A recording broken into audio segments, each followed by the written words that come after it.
Hey, what's up guys, Shahazad here from Dreamcam Studio and welcome to our unboxing and initial impressions video of the DJI RS2. Let's do the unboxing and check out what comes inside the box. First thing we have here is the battery grip, which is smaller compared to the original Ronin. Then we have the phone holder, quick release plate, extended grip / tripod. And also we have the briefcase handle. Now Raven Eye image transmission system was something I was personally excited to try out, and it is impressive. Moving on, we have the follow focus motor, gears, rails, and other accessories required for focus pulling.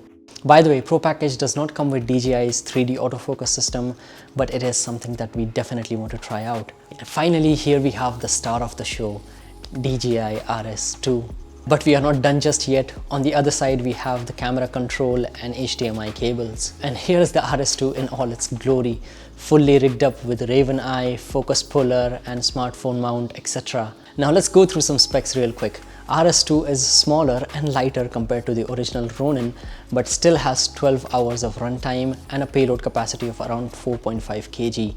So BMP-CC 6K, 1DX Mark III, and even Alexa Mini LF is not a problem here. RS2 also has a 1.4-inch touchscreen in the back for gimbal settings, and it uses DJI's Titan Stabilization algorithms.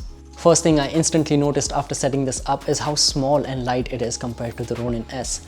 Screen on the back is good but super sensitive, so after every shot I noticed that I was in some menu or some gimbal settings. Balancing the Pocket 6K on RS2 was a breeze. We no longer require an offset plate like on the original Ronin, and access locks are a welcome addition.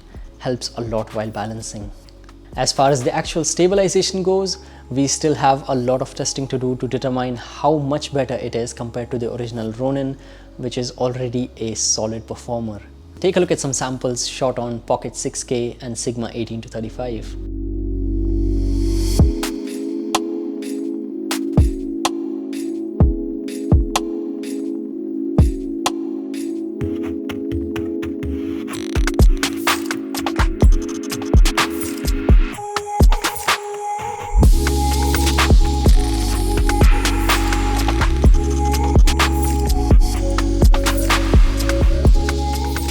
Now, before we wrap things up, we have to talk about the Raven Eye image transmission system.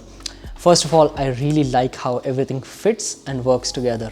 Once connected, it gives you a live feed to your device, and of course there is Force Mobile. Force Mobile is going to be extremely handy, especially once the universal mounting kit is available, so we can mount the RS2 on a jib, get live feed, and control all the motion from an iPad. So this was our unboxing and initial impressions of the RS2 Pro Combo. If you have any questions, drop it in the comments below. Let's have a chat there. And make sure you are subscribed for the full review. That's pretty much it. I'll catch you all in the next one.